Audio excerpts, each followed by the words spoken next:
Kayaknya narsum yang ini tuh perlu di-blur aja mukanya, abis gitu kayak sebut saja namanya Mawar gitu, karena banyak Takut. banget. Tapi sekarang tuh ada tren baru Kak, bukan tawuran sekarang namanya, partai.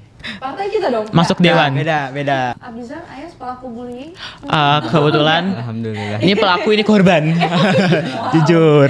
PSI sebagai partai politik itu kan udah punya perwakilan di DPRD kan, kami punya fraksi gitu. Nah terus salah satu yang disoroti itu juga persoalan kenakalan-kenakalan remaja. Salah satunya tawuran itu.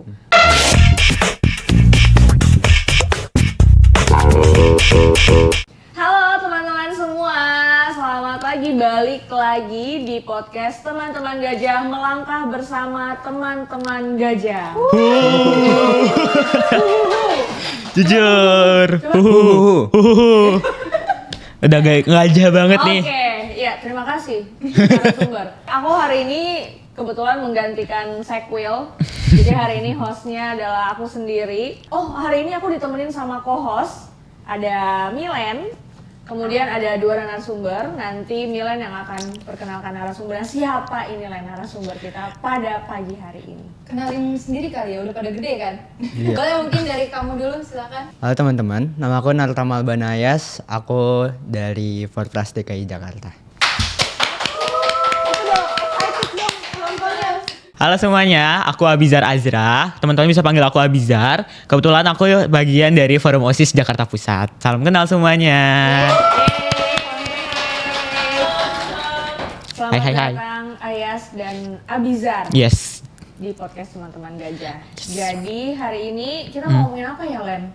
Kalian kan masih sekolah nggak sih? Jujur masih SD. Masih SD. Jujur masih SD. Wow. Mungkin jiwaku SD. Baru masuk SMA kebetulan. Baru masuk SMA. Sekarang Baru masuk SMA. Masih MPLS. berapa sekarang? Kita tuh kelas 11 SMA. Kelas 11. Kamu juga ya? Iya, kita berdua sama. Oke. Nah, pasti kan kalau namanya remaja ya, sebenarnya remaja lah ya masuknya ya. Kalau remaja tuh pasti ada nakal-nakalnya dikit lah ya gitu. Kalau di sekolah tuh biasanya Jujur. mungkin ada yang tawuran gitu. Nah, kalau di sekolah kalian tuh gimana? Ada yang tawuran nggak sih? Duh. Di lingkungan kalian deh gitu. Kalau dari sepengalaman aku ya di sekolahku tuh mungkin ada beberapa yang tawuran juga. Tawuran antar pelajar sih biasanya Kak. Tapi kalau di lingkungan rumah kebetulan karena mungkin lingkungan rumah aku Islamiyah banget ya. Jadi nggak ada tuh izin. Assalamualaikum warahmatullahi wabarakatuh. Jadi kalau di lingkungan sekolah di rumahku sebenarnya nggak ada yang tawuran sih Kak. Cuman kalau misalnya di sekolah, terutama negeri kali ya, itu makin banyak yang masih tawuran sih. Kalau Ais gimana? POV-nya? Alhamdulillah. Jadi di sekolah aku yang sekarang itu swasta ya, itu udah nggak ada tawuran sih. Tapi mungkin ada cerita-cerita dulu aja. Tapi sekarang tuh ada tren baru Kak. Ada apa? Jadi Ada tren baru. New iya, trend. bukan New tawuran trend. sekarang Apa namanya, tuh? partai.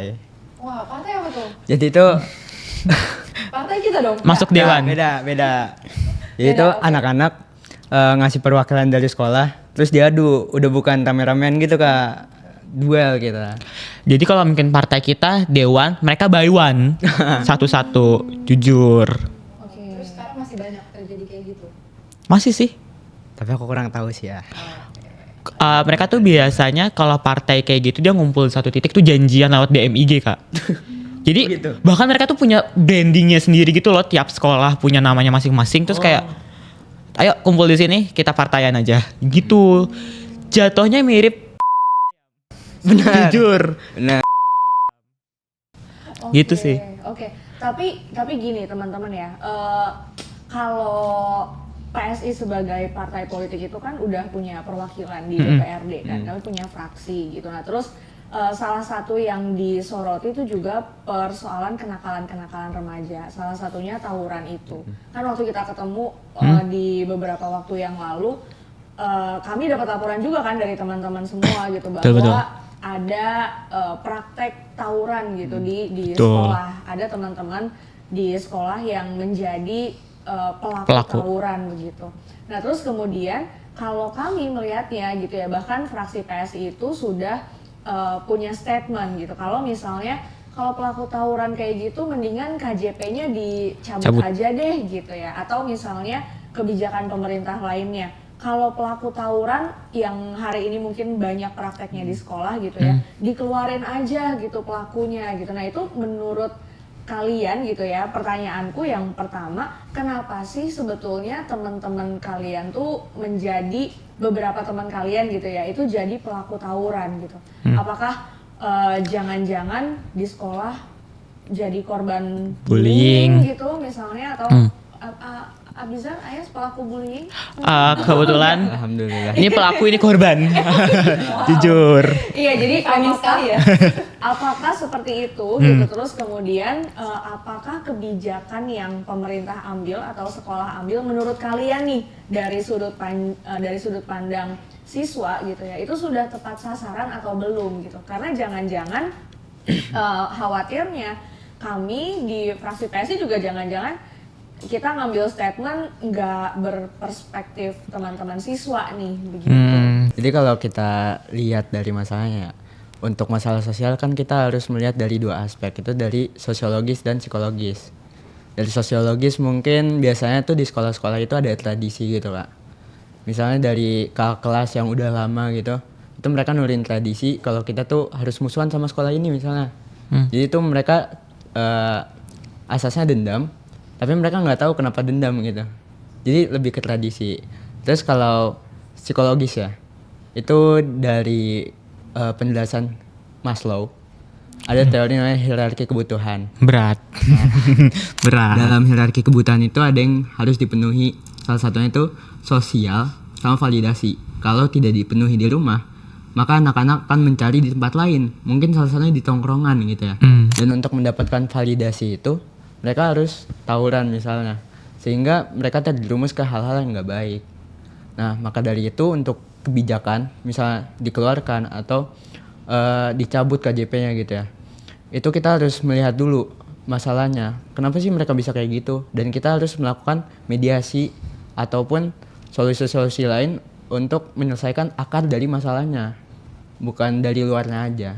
Oke, jadi menurutmu kebijakan dikeluarin itu nggak Kurang efektif efektif. ya, kurang Iya. efektif ya. Oke. Kalau dari Abizar gimana? Oke, mungkin aku balik lagi ke kenapa mereka ada tawuran. Kalau aku baginya ke 3 faktor Kak. Pertama itu internal. Internal tuh emang dari diri mereka aja. Sebentar, sorry aku potong ya. Ini narasumber kita keren-keren banget jawabnya ya. Oke, Jujur. lanjut Abizar. Oke, aku bagi ke 3 faktor Kak. Ada internal. Internal tuh emang dari dirinya aja. Kayak bener kata Ayas, ada beberapa validasi yang emang harus orang-orang tuh dapetin. Kedua tuh eksternal, itu biasanya itu dari faktor pertemanan mereka, lingkungan mereka. Nah, dan ketiga tuh ada faktor lingkungan. Kenapa aku bisa bedain lingkungan ini jadi faktor sendiri? Karena menurut aku lingkungan tuh juga berimpact tuh sama besarnya. Jadi menurut aku faktor lingkungan tuh sangat mempengaruhi bagaimana seseorang tuh bisa tumbuh dan berkembang. Nah, kalau kebijakan yang tadi tentang KJP dan dikeluarkan dari sekolah, aku jujur sangat tidak setuju. Pertama, kalau misalnya KJP, aku mungkin bisa menyarankan di-postpone. Jadi KJP-nya diberhentikan sementara terlebih dahulu, tapi ketika nanti dia masuk semester baru dan ada perubahan, KJP itu bisa digunakan kembali. Karena apa? Sepengalaman aku melihat teman-teman aku yang KJP itu tuh pemberkasannya satu ribet, dua kadang tuh kalau nggak ada ini kadang nggak jalan. Nih nggak ada ini tuh kadang nggak jalan. Jadi Ini tuh apa? ini tuh Sarangheo. Sarangheo apa petugasnya? Kayak Bapak Sarangheo, bisa ya dibantu? Iya. Oh gitu. Ini Sarangheo yang sini nyelip nih. Gitu. Gitu. Bisa ya dibantu gitu kan.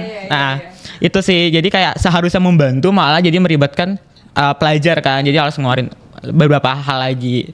Terus kalau misalnya dikeluarkan dari sekolah, menurut aku itu bukan penyelesaian masalah, itu malah memindahkan sekolah. Memindahkan masalah karena orang yang dikeluarkan tuh ada dua kemungkinan. Satu, dia bakal pindah sekolah dan tetap melahirkan masalah baru di sekolah tersebut. Jadi masalah dari sekolah A malah cuma dipindahin ke sekolah B.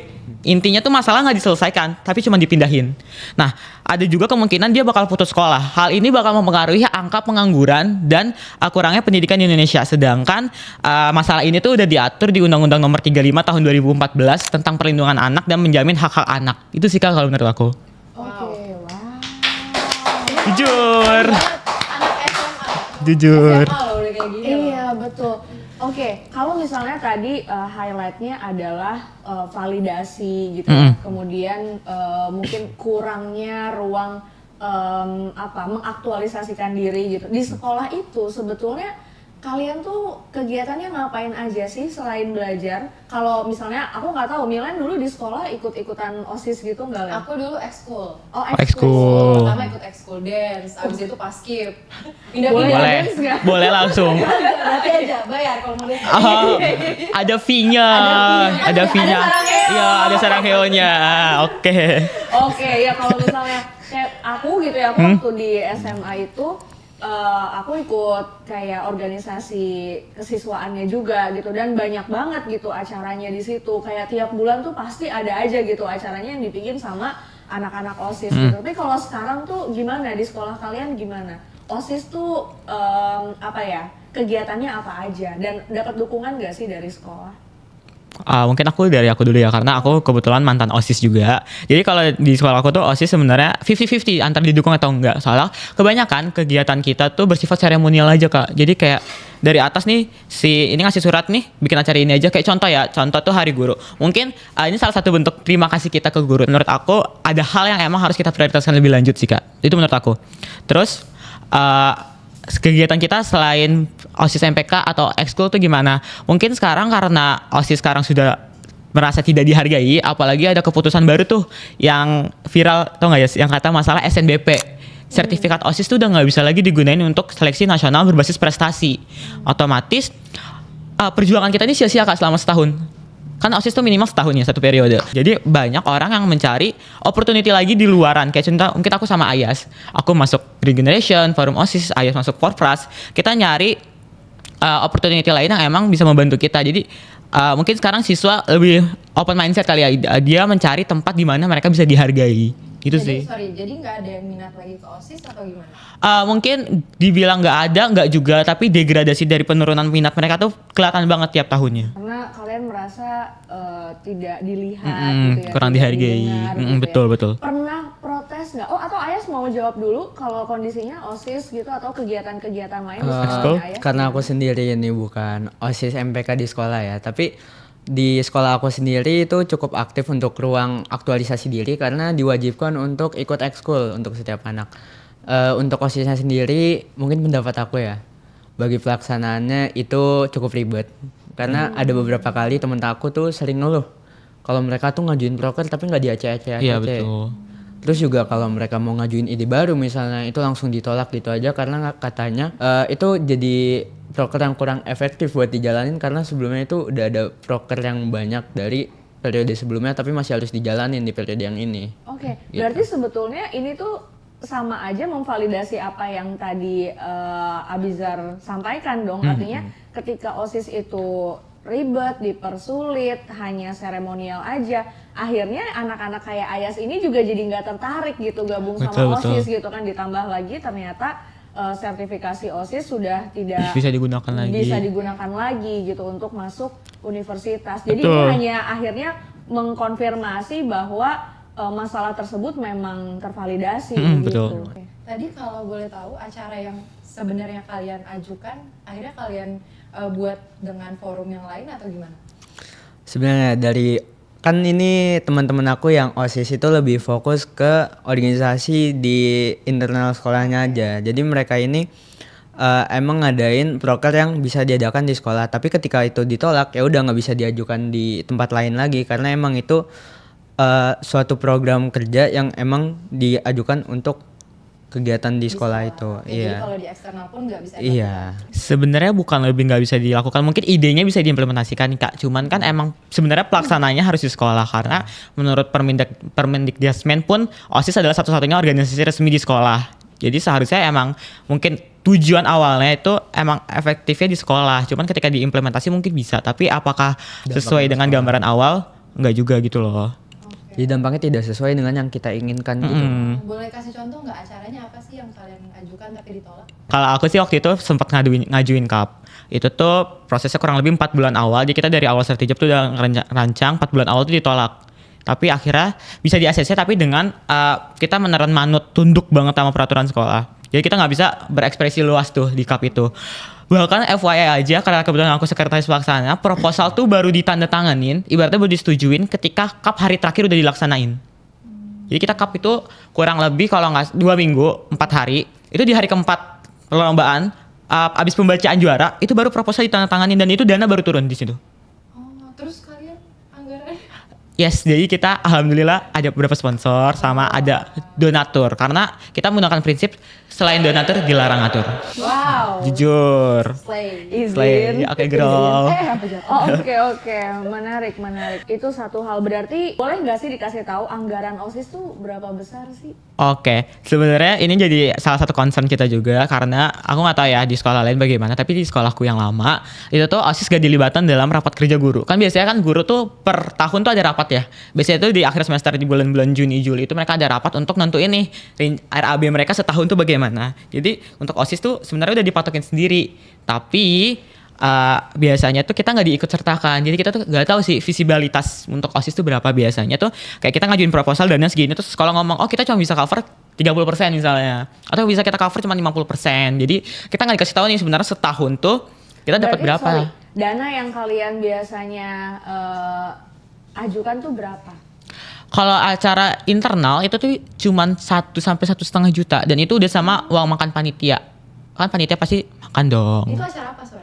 Kayak mungkin classmeet Oke. atau hal-hal kayak aku waktu itu kalau nggak salah budgetnya 3 juta. Sedangkan classmate kita yang berhari 3 sampai 5 hari itu 1,5 doang. Dia anak udah Jujur. dihajar terus sama dia. Tadi yang Ayah sampaikan ada fenomena baru ya, partai gitu kan. Nah ini tuh sekolah tuh biasanya punya perhatian gak sih sama hal-hal yang kayak gitu, atau sekolah buang badan gitu ya, kayak ya udahlah itu kan terjadi di luar sekolah gitu, itu udah ada di luar kewenangannya sekolah gitu.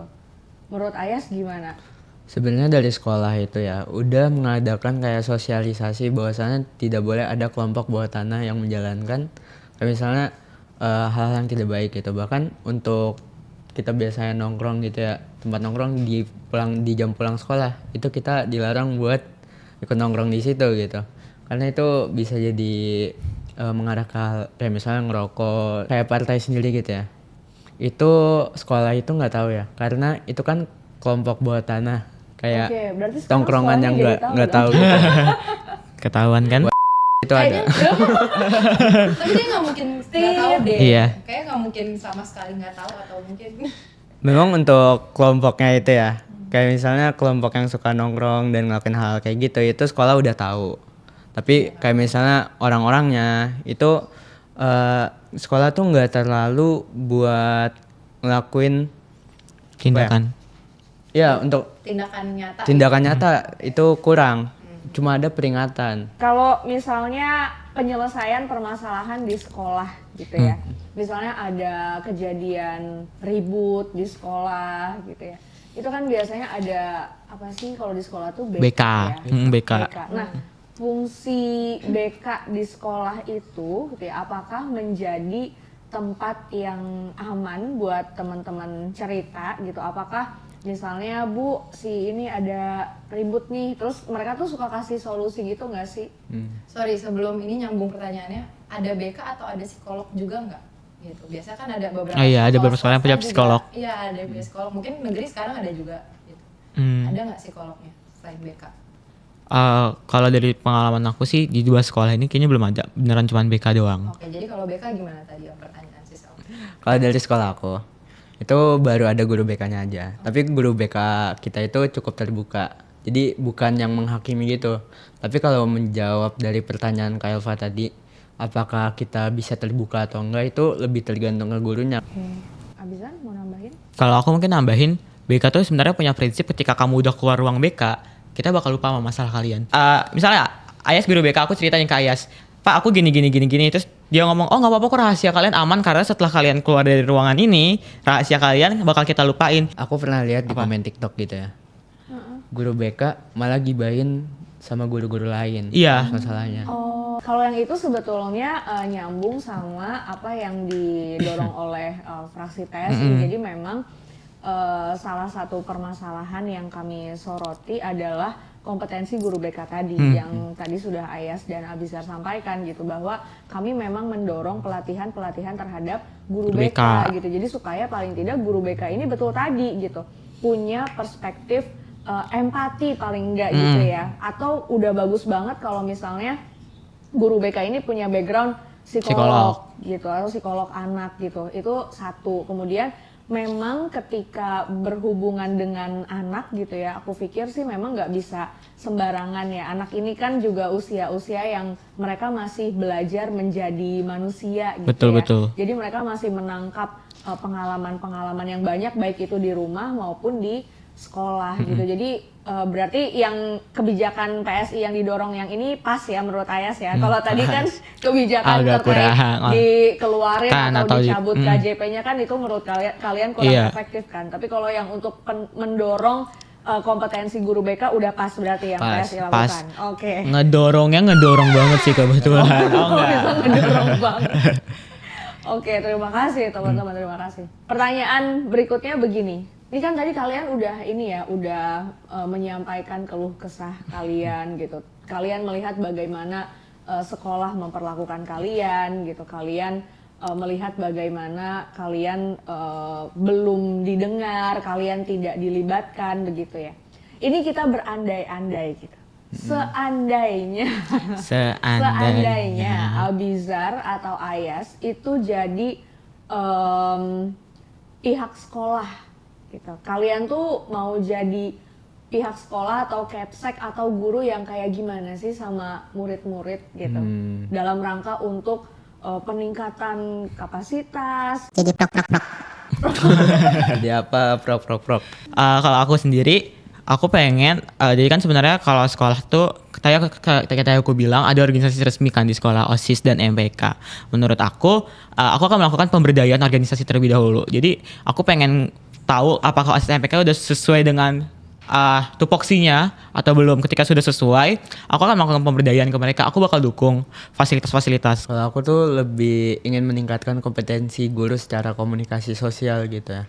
Soalnya nggak cuma guru BK, tapi juga guru secara umum itu butuh rasa empati yang lebih. Betul. Biar murid itu juga nyaman. Sebenarnya kalau buat kompeten guru tuh, aku nggak tahu ya kalau di swasta gimana, tapi di negeri tuh ada form biasanya dari Disdik.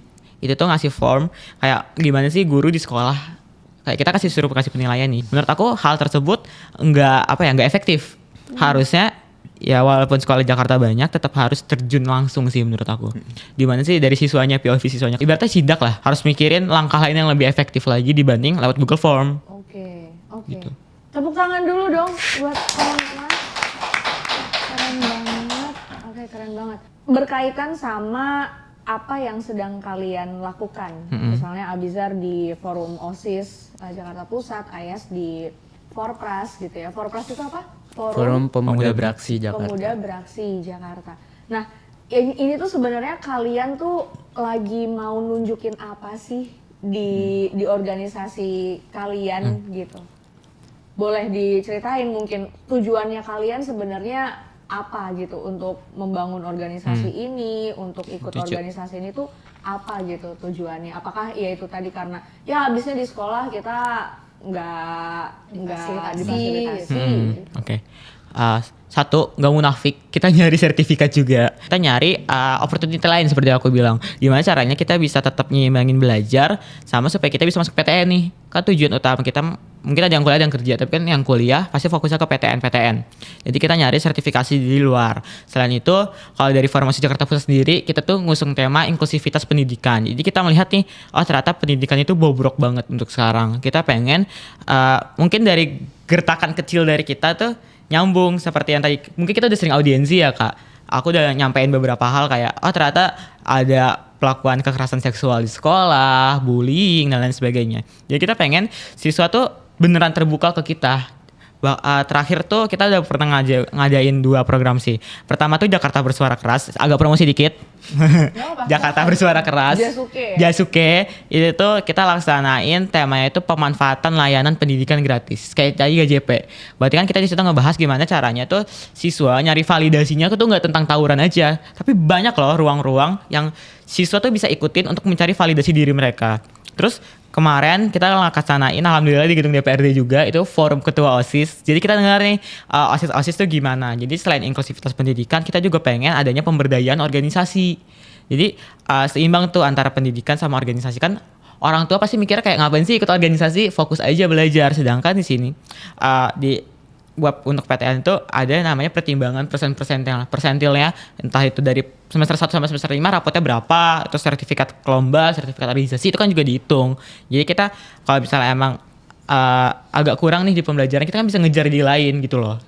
Gitu sih Kak. Sebelum ke Ayas ya, tapi setuju sih karena teman-teman kita ya Len di PSI Jakarta aja tuh ketika kita memutuskan untuk membuka program magang, terus kemudian menerima para pendaftar magang, itu salah satu kriterianya itu memang kita cari yang punya pengalaman organisasi gitu. Karena itu sepertinya juga itu di kampus-kampus ternama hari ini juga itu jadi pertimbangan gitu. Karena ya supaya anak ini mungkin bisa kelihatan nih, oh kemampuan selain kemampuan akademiknya bagus, tapi kemampuan soft skill, hard skill. Iya, itu juga bagus, kepemimpinan juga bagus begitu. Ayas mau nambahin silakan. Sebenarnya dulu aku itu orang yang salah satu orang yang benci organisasi. Oh, kenapa tuh?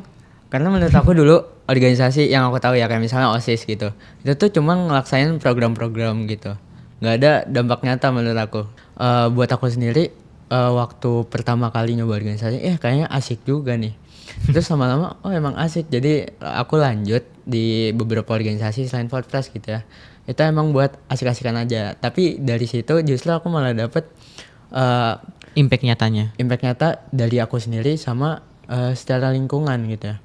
Dan emang aku tuh buat sekarang aku melakukan kegiatan organisasi emang buat diri aku sendiri untuk mengembangkan kompetensi skill aku sendiri, sehingga nggak cuman buat kerja atau pengalaman organisasi kayak gitu ya. Itu emang pure buat aku sendiri, aku merasa lebih baik daripada orang lain yang istilahnya mediocre gitu, yang nggak mau nyoba apa-apa. Jadi aku emang suka untuk ngambil kesempatan baru aja sih. Kalian kan berorganisasi kan, apa sih kepuasan atau kayak seneng banget organisasi itu di mana, kayak pas lagi ngapain gitu? Kayak pas merancang ide kah atau kayak pas wah acaranya Kalau jadi merancang ini, kayaknya agak pusing sih. Jadi itu salah satu part yang gak aku suka tuh merancang. Oke, jadi yang part disuka gimana? Part ketika kita udah masuk ke hari H, dimana panitia kan sebenarnya pas merancang ya, hal yang aku suka tuh ketika kita udah debat nih kayak kita maunya gini loh, kan kita punya divisi-divisinya, kayak misalnya dari divisi perencanaan ngasih timeline, kreatif harus bikin desain H-1 besok udah deadline ya, kreatif kayak nah itu jadi hal-hal debat itu yang sebenarnya kayak harusnya kita masih bisa kontrol emosi di situ. Tapi ketika udah nyari H, semua orang tuh pasti pengen nunjukin yang terbaik ya kan. Jadi ketika di hari H semua itu udah ngerangkul-rangkulan aja kayak, aduh cepet nih, reshuffle dong gantiin gue gitu. Sama yang pasti ketika kita udah nyampe jedak-jeduk. Ketika after acara kita udah ada jedak-jeduk. Temanku semua, nah itu lagu jedak-jeduk kayak gitu tuh yang kita suka. Sama yang Cannot relate. Mungkin ini ya Video-video, selebrasi gitu. selebrasi di Oke, Instagram. oke, Terus oke. ama yang aku suka tuh aku bisa nambah CV. Di CV aku skillnya terus pengalaman aku. Jadi buat yang bikin puas itu sendiri ya, mungkin ini berkaitan sama yang apa dibilang Abizar, tapi aku lebih secara umum aja. Kalau kata Raditya Dika itu ada namanya passion itu adalah hal yang ketika kita melakukan itu secara lelah atau enggak, itu tuh kita puas dengan hasilnya. Nah, mungkin kita punya hobi ya, misalnya aku suka masak, terus selesai aku masak itu, wah aku puas banget sama hasilnya. Terus aku selesai nulis puisi, terus aku jadi puas banget sama hasilnya. Sama dengan organisasi ini, mungkin tergantung tugasnya ya. Aku cukup mengeksplor beberapa tugas, kayak misalnya sekarang aku di sponsorship sama Bizar. Jujur. Tapi aku tuh biasanya di acara itu ketika hari H atau mungkin sekedar aku nyelesain timeline atau proposal, itu aku cukup puas dengan hasilnya. Itu sih yang bikin aku bisa lanjut terus di organisasi, hal-hal kecil kayak gitu. Mungkin udah passionnya. Tepuk tangan dong. Boleh satu Parah. pertanyaan lagi? Boleh. Mungkin lagi Penasaran nih. Kan kamu bilang juga kan tadi ada mungkin anak muda yang kurang minat berorganisasi gitu ya. Gitu. Mungkin kamu bisa kasih contoh kayak apa sih yang kamu dapat selama berorganisasi gitu? Apa pengembangan diri yang kamu dapat? Mungkin biar teman-teman yang lain juga, oh ternyata organisasi tuh bikin gue berkembang loh gitu. Nah, kalau kalian apa yang bikin kalian berkembang dari organisasi kalian? Kalau dari aku ya, yang paling besar adalah peluang. Peluang. Jadi dapat link mana-mana gitu. Iya, bisa dibilang begitu. Jadi awalnya aku emang bukan orang yang aku orang yang gak berani buat ambil kesempatan. Tapi begitu aku sekarang ambil kesempatan, ternyata aku bisa ternyata itu ke link ke kesempatan lainnya. Kayak misalnya waktu itu aku ikut Vexby. Aku nggak nyangka sampai aku tuh bisa kenal Abizar dan aku duduk di sini sekarang. Padahal mungkin waktu itu aku ragu ya. Mungkin waktu itu aku cuman sekedar temenan biasa aja sama Abizar. Tapi ternyata kita sekarang udah banyak project dan akhirnya aku jadi punya kesempatan baru di tempat lain yang bikin aku berkembang gitu. Aku sama kayak Ais, temen aku nyebutnya relasi kali ya. Aku punya banyak koneksi di mana-mana. Contoh singkatnya, aku kan orangnya suka ngomong ya, suka yeping. Jadi ketika aku nemuin, aku suka yeping, kira-kira apa sih yang bisa aku gunain dengan keyepingan aku yang yeping banget ini. Jadi aku ngobrol sama orang banyak nih, kayak bahkan even tukang cilor depan sekolah pun aku kenal, dia tinggal di mana, terus dia keluar rumah jam berapa, dia bawa cilor berapa. Iya, jujur. Terus kayak sama kayak Ayas, aku nemu banyak teman baru. Terus mungkin kayak Sis Elva kan aku nggak bakal nyangka nih, oh ternyata aku duduk sebelah sama anggota dewan. Gitu kan. Keren banget. Ya keren banget nih. Terus orang-orang jadi mikirnya, Lo kok kenal si ini sih? aku lupa deh aku kenal dia di mana. Kayak gitu. Wah, saking Kadang banyaknya saking ini banyak ya, kayak jujur linknya kayak ya, coba Kok lo follow nama ini sih? dia siapa ya? Bukan Agak lupa. sombong kamu ya? Oh, agak sombong. Cuman kayak oh ternyata orang tuh banyak di mana-mana saling terkoneksi. Aku nyadar orang tuh saling terkoneksi dan orang-orang tuh jadi mikir. Aku senangnya tuh ketika aku punya relasi, orang-orang tuh nanya ke aku, "Kak, menurut kamu tuh gimana sih?" Jadi orang-orang tuh minta sudut pandang aku dan membuat aku tuh bukan ke pressure ya, lebih kayak oh ternyata orang-orang tuh sekarang lebih terbuka, lebih pengen dengerin saran orang lain. Terus terutama ke aku tuh suka banget ketika orang nanya ke aku, "Kak, menurut kamu gimana?" Menurut aku gini loh. Oh iya, oke, makasih ya Kak. Terus dia besoknya laporan, "Kak, gara-gara saran Kakak tuh aku jadi gini loh." Ngasih dampak positif. Aku jadi kayak, "Oh iya, kamu keren banget. Aku seneng banget bla bla bla. Makasih ya Kak." Hal-hal kecil, apresiasi kecil dari mereka kayak gitu tuh menurut aku kayak salah satu hal yang membuat relasi aku jadi lebih jauh lagi gitu sih. Jadi kamu merasa dipercaya gitu Mm-mm. sama teman-teman. Oke, Milan masih ada pertanyaan Sudah? lagi? Sudah sementara belum? Takutnya ada bab ketiga. Ada bab ketiga. Metodologi penelitian. Oke, jadi kita sekarang mungkin masuk ke segmen games ya. Waduh. Kita main games sedikit nih. Oke. Oke, ini simple aja sih. Aku akan ngasih statement dan Yes. kalian tinggal pilih aja kalian setuju atau tidak setuju gitu dengan statementnya. Kalau 50-50 gini berarti. Tapi harus jelasin kenapa. Oh ya, oke. Oke. Oke, pertanyaan pertama ya. Tadi sebenarnya udah terjawab sedikit sih, cuma nggak apa-apa aku tanyain lagi ya. Penerima KJP yang melakukan kenakalan remaja, KJP-nya dicabut. Setuju atau tidak setuju? Kening. Aku jadi disegit. Tadinya agree emang. Tadinya agree. Oh iya sih, sorry, fraksi PS. Iya. Gitu. Tapi nggak apa-apa, kita dapet insight baru. Insight baru. Iya, Oke. betul. Mungkin dari kamu dulu, Ayas. Mungkin tadi kita udah bahas sedikit. Karena itu tidak menyelesaikan masalah satu. Dan KJP ini para penerima KJP adalah orang-orang yang berpotensi. Oh. Jadi mungkin kayak solusi dari Abizar tadi ya, itu kita bisa ngadain postpone dulu, ditunda dulu, dan akhirnya kita cari tahu akar masalahnya. Abis itu kita bisa menentukan apakah memang harus dicabut atau enggak. Tidak boleh langsung dicabut. Gitu. Oke. Kalau Abizar mungkin mau nambahin lagi. Sama mungkin aku nyaranin lainnya tuh ada indikator ya, kayak pencabutan tuh ketika dia udah kenapa sih sampai di tahap mana sampai harus dicabut gitu. Jadi ada indikator mungkin yang lebih jelas lagi nih pencabutan kira-kira sampai mana. Kalau si Siapa? Selva nih, kenapa berubah pikiran? Kalau aku jadi kepikiran baiknya memang mungkin itu jadi step kesekian gitu ya, atau mungkin itu pilihan terakhir gitu untuk mencabut KJP gitu. Bahwa kemudian si anak menjadi pelaku tawuran, itu sekolah yang pasti harus panggil dulu orang tuanya begitu kan, karena persoalan tawuran ini kalau dari tadi lihat dari perspektifnya teman-teman gitu, aku juga punya poin kesepakatan gitu bahwa nggak bisa cuma nyalahin ini tuh ke anak gitu, tapi bisa juga ini adalah tanggung jawab semua, orang tua, Yes, sekolah, guru, siswa, bahkan pemerintah gitu dalam hal ini. Jadi sepertinya harus ada dialog dulu begitu ya, orang tua juga diberikan pemahaman bahwa ini juga menjadi tanggung jawab orang tua begitu. Ya, berarti bisa jadi peran orang tua juga mendukung Penting ya. Tadi sih, seperti penting. yang Ayas bilang kan. Oke. Next, pulang pergi sekolah wajib diantar jemput oleh bis sekolah. Setuju nggak? Nanti nggak bisa berorganisasi ya kalian. Iya. Oke, kenapa tuh nggak setuju? Kalau dari aku, karena kebetulan aku adalah tipe pelajar perantau. Rumah aku di Jawa Barat, sekolah aku Jakarta Pusat. Jadi sebenarnya agak jauh sih. Satu, jauh. Dua, apakah kebijakan itu efektif atau enggak? Dan mungkin ada peluang KORUF kayak peluang korupsi di situ. Menurut aku ketika ada bis sekolah, otomatis ada dana anggaran tambahan tuh. Itu bisa nambah-nambahin masalah baru. Dan menurut aku sangat tidak setuju karena satu, siswa tuh nggak semuanya tuh satu jalan rumah gitu kan. Itu pasti mungkin nanti akan nambah macet lagi tuh. Jakarta udah macet tuh bikin tambah macet lagi. Kurang ngemacet apa lagi Jakarta. Bahkan even jalur Transjakarta pun sekarang kan udah dipakai untuk umum. Yang seharusnya nggak dibolehin kan. Kalau misalnya solusinya ya udah kita bikin jalur baru aja. Nggak efektif juga. Jalur Transjakarta aja sekarang udah dipakai. Kalau misalnya kita bikin jalur baru, satu mempersempit jalan, dua ya nggak efektif. Menurut aku sih gitu. Oke, jadi ada jalur bus sekolah baru gitu maksudnya. Iya. Iya, kalau menurut aku kalau solusi dari Permina kayak nggak apa-apa kita bikin jalur aja. Menurut aku nggak efektif juga karena kan jadi kepake anggaran- lagi, ada anggaran lagi, anggaran lagi, korupsi lagi gitu kan. Nih, kayaknya narsum yang ini tuh perlu di blur Brief. aja mukanya, Boleh. abis gitu Setiap kayak ngomong sebut ya. saja namanya Mawar gitu, karena banyak takut, banget. takut. Mungkin abis itu. Ngomong tidur.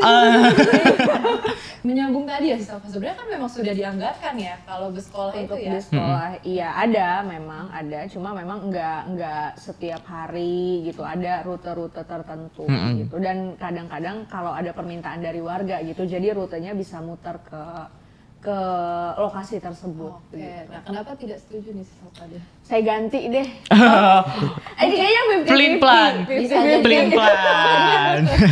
Dari sekolah langsung ke rumah ya. Heeh. Jadi langsung ke rumah. Iya, gitu sebenarnya. mungkin pada beberapa, maksudnya gini, harus yang pasti satu harus ada kajiannya juga. Mungkin jangan-jangan untuk usia-usia anak-anak yang baru sekolah gitu ya, anak-anak SD baru kelas 1 gitu ya, itu jadi efektif gitu. Tapi kalau misalnya untuk anak SMA, aku pikir sepertinya mereka perlu ruang dan waktu lebih fleksibel gitu ya, pulang sekolah mau misalnya ekstrakurikuler dulu atau berjejaring dulu sama teman-teman di sekolah lain begitu. Mungkin nggak sepenuhnya nggak hitam putih iya atau tidak Oke, gitu. jadi ada jenjangnya SD, Abu-abu. pediater, Betul. SMA enggak gitu ya. Oke, kalau kamu Ayas? Mungkin nggak banyak yang bisa aku tambahin ya, soalnya udah dijabarin secara lengkap sama Abizar dan Kak Elva. Tapi mungkin terkait dana tadi ya, itu daripada kita fokuskan ke bis sekolah, kan ada yang bisa kita Fokuskan yang fokuskan lagi. Kayak misalnya kemarin ada wacana kalau TJ itu bakal dinaikin jadi 5.000. Tarifnya. Tarifnya. Betul. Kalau ada bus sekolah lagi, berarti itu kan anggarannya dibagi lagi. Iya. Jadi akhirnya jadi timbul masalah baru gitu. Oke, jadi menurut kalian anggaran di sekolah dihilangin aja atau gimana? Iya, lebih ke arah mungkin kita bisa kaji ulang ya, karena kan pasti setiap anggaran tuh ada yang namanya pengkajian dan lain sebagainya, perlu pertimbangan banyak. Tapi kalau misalnya sekarang dibilang ilangin atau enggak, menurut aku nggak dihilangin tapi mungkin agak dikurangi. Untuk sekarang masih oke. Cuman kalau misalnya ketika nanti diwujudin setiap siswa harus pulang naik bis sekolah karena anggarannya nambah lagi, aku sih enggak ya. Mungkin cukup sampai sini aja. Oke, mungkin statementnya nyambung Yes. tadi sama Salva juga, SD aja mungkin gitu ya, antar pulang. Oke. Jadi berubah dong. Enggak, aku tetap disagree untuk tidak ada bis sekolah. Oke. Next question. Sekolah menambahkan mata pelajaran hard skill. Mungkin kayak yang viral tuh waktu itu diajarin nyetrika Aku Hasil 50-50. Sehari-hari berarti ya, Kak. sehari-hari. Aku 50-50. Ah, Tengah-tengah tuh, 3. Aduh bingung nih mau nanya yang mana dulu. Beda pendapat dulu. Ya, agree. Iya, kalau aku, tapi mungkin ini agak beda konteks ya, karena kalau aku kan backgroundnya sebetulnya pondok pesantren, boarding school gitu. Nah, di boarding school itu, ya pola pengajarannya tuh adalah ya aku belajar juga secara akademik gitu, tapi aku juga belajar cara bertahan hidup gitu. Oh, iya. Gitu. Jadi ya How to memang survive. dari boarding school itu kemudian ya aku belajar apa namanya nyuci sendiri gitu kan, terus kemudian belajar mengelola keuangan bulanan sendiri gitu, tapi itu bisa jadi beda konteks gitu. Tapi aku sangat kayaknya aku setuju gitu kalau misalnya di sekolah tuh diajarin hal-hal yang kayak begitu Untuk bertahan hidup ya. Gedenya biar punya bekal gitu ya. Yes. Iya, untuk menghadapi kehidupan yang sebenarnya. Jujur. Siap-siap. Jujur. Oke, kalau Siapa dulu? Ayas Aku kurang setuju ya Kak, karena dari yang Kakak sebutkan tadi itu kan apa yang kita lakukan sehari-hari di rumah. Oh, di rumah kamu berarti ini juga nyetrika gitu-gitu. Iya. Ya, Emang pekerjaan iya? biasa, Kak. Mungkin aku samakan dengan pengetahuan umum. Apakah pengetahuan umum diajarkan secara langsung di sekolah? Kan enggak. Jadi itu sudah kewajiban kita sendiri untuk belajar di rumah. Apakah itu akan memang kita lakukan di rumah? Apakah sekolah ini kan pendidikan formal. Jadi yang perlu diajarkan cukup pengetahuan yang terkait dengan bidang karir kita gitu. Dan di sekolah ini kan juga ada misalnya pramuka gitu ya. Itu mungkin berkaitan juga sama hard skill itu. Dan itu bisa dimasukkan ke situ. Dan mungkin menurut aku ada juga kan beberapa orang yang kurang setuju sama pramuka. Karena pramuka itu buat apa sih kita bertahan hidup di hutan gitu ya. Jujur itu aku.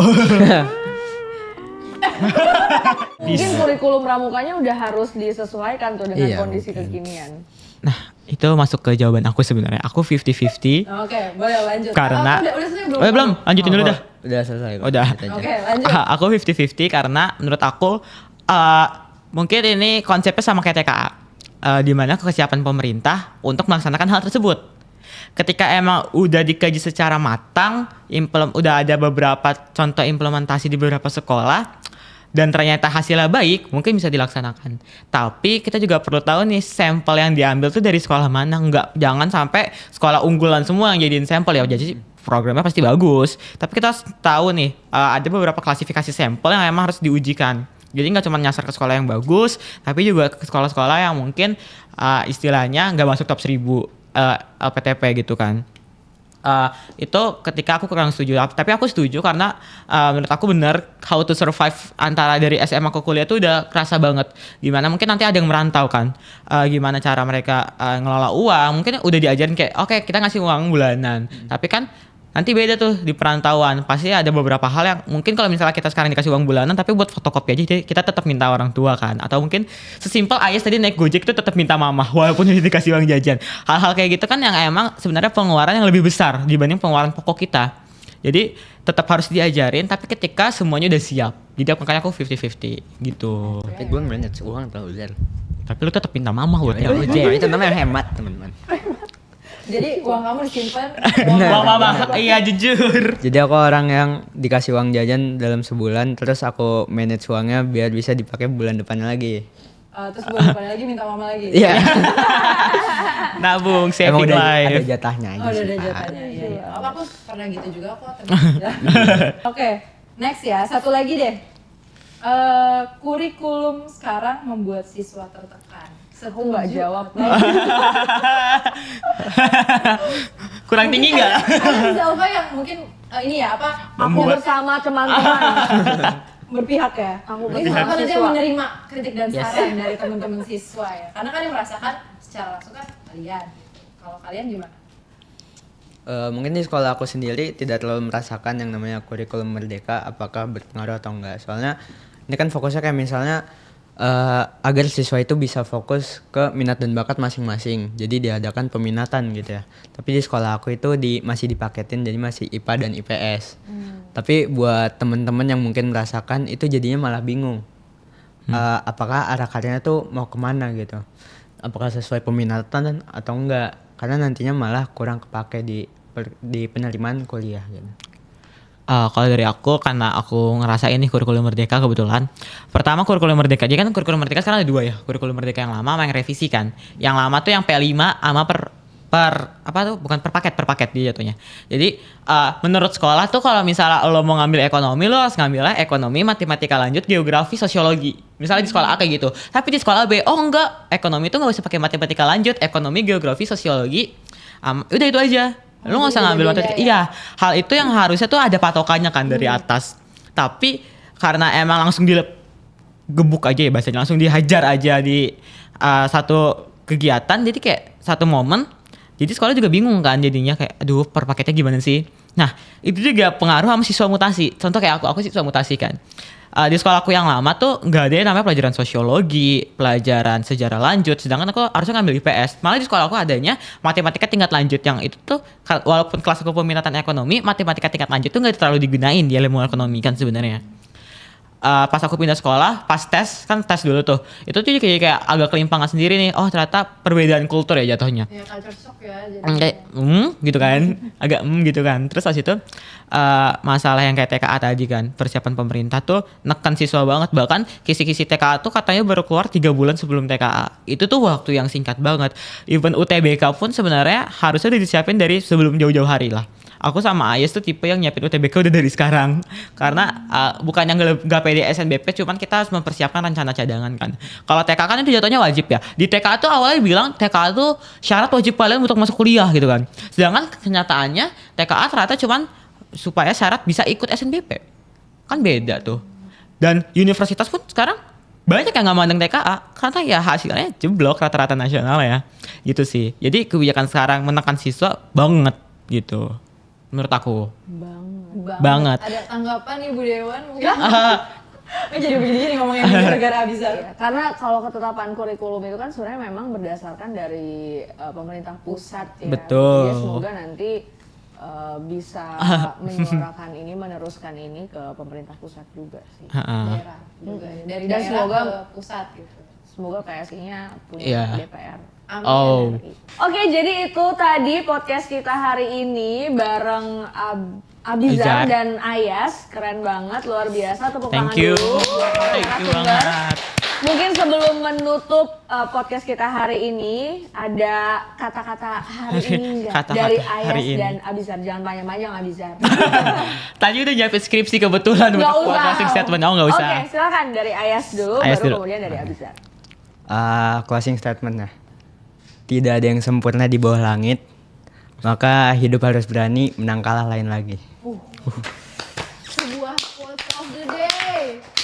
Hobinya menulis puisi ya? Tapi Kebetulan iya itu aku kutip sih sebenarnya dari buku sama. Oh, buku. Abizar, Nggak kuat. jangan lama-lama. Cuman aku mau ngasih statement aja. Pendidikan adalah pilar dari segala hal. Ketika kamu tidak bermoral di pendidikan, tolonglah kejar moral di dunia lain. Karena moral dan pendidikan adalah dua hal yang nggak bisa dibedakan dan tetap harus berjalan beriringan. Terima kasih banyak, sukses untuk Abizar Amin, di Forum amin, amin. OSIS Yes, Jakarta Pusat, betul. sukses Amin, untuk amin, Ayas amin. di Forpras, sukses untuk Milan di PSI Jakarta. kita masih Salva di DPR. Oh ya siap. Oke, terima kasih teman-teman semuanya. Thank you. Nantikan langkah berikutnya di teman-teman gajah. Ya.